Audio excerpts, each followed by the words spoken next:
बच्चों, आज हम पढ़ने जा रहे हैं कक्षा 6 विज्ञान का पाठ पास पड़ोस में होने वाले परिवर्तन। इस पाठ में हम जानेंगे हमारे आसपास बहुत सारे बदलाव होते हैं, परिवर्तन होते हैं, उनके नाम क्या हैं, ये क्यों होते हैं और इनके कौन कौन से उदाहरण हैं। चलिए सबसे पहले हम समझते हैं परिवर्तन होता क्या है। आप सब ने अपने आसपास कुछ बदलाव देखे होंगे। जब आप छोटे थे तब आप घुटनों के बल चलते थे, फिर धीरे धीरे आप बड़े होने लगे, अपने पैरों पर खड़े होकर चलने लगे, तो आपके शरीर में भी कुछ परिवर्तन हुए, बदलाव हुए।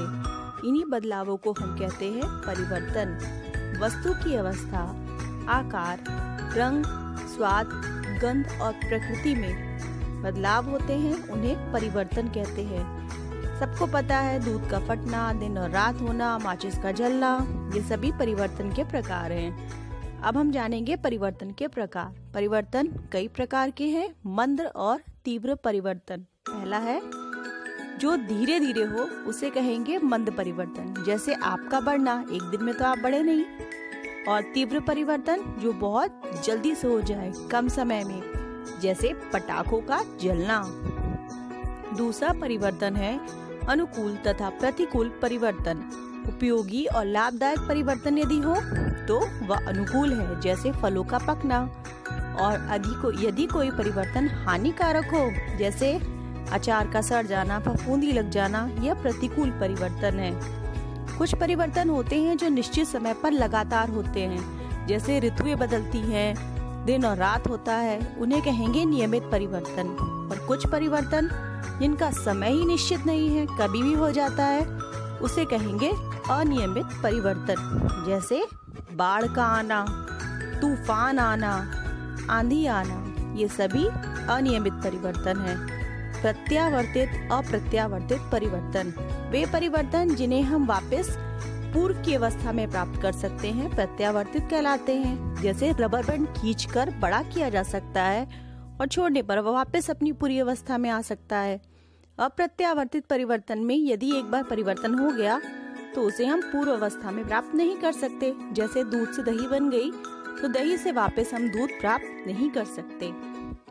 इसी से मिलता जुलता है भौतिक और रासायनिक परिवर्तन। भौतिक परिवर्तन में कोई नया पदार्थ नहीं बनता है। जैसे यदि हम कागज फाड़ दें तो केवल कागज के टुकड़े प्राप्त होते हैं, वह कागज ही रहेगा। लेकिन यदि कागज जला दें तो वह राख बन जाएगी, वह हो जाएगा रासायनिक परिवर्तन।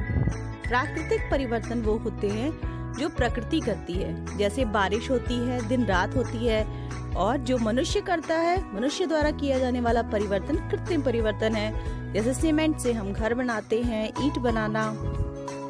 जिन परिवर्तन पर हमारा नियंत्रण है, जैसे हम साइकिल चलाते हैं, उसकी स्पीड हम धीमी और तेज कर सकते हैं, तो वो नियंत्रित है। और जिस पर हमारा नियंत्रण नहीं है, जैसे बिजली का चमकना, आंधी आना, तूफान आना, वो अनियंत्रित परिवर्तन है। जटिल परिवर्तन, जिसे लगने में लंबा सा लगता है, जैसे कोयले का बनना।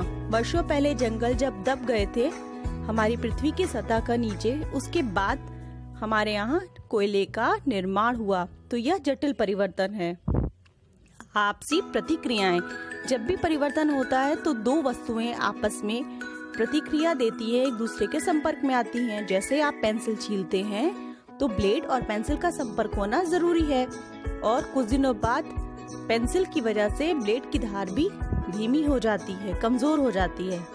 परिवर्तन के लिए प्रकाश ऊर्जा, विद्युत ऊर्जा, चुंबकीय ऊर्जा, ध्वनि ऊर्जा, बहुत सारी ऊर्जाओं की आवश्यकताएं होती हैं। तो ये थे हमारे आसपास होने वाले परिवर्तन, जिन्हें आपने जाना, समझा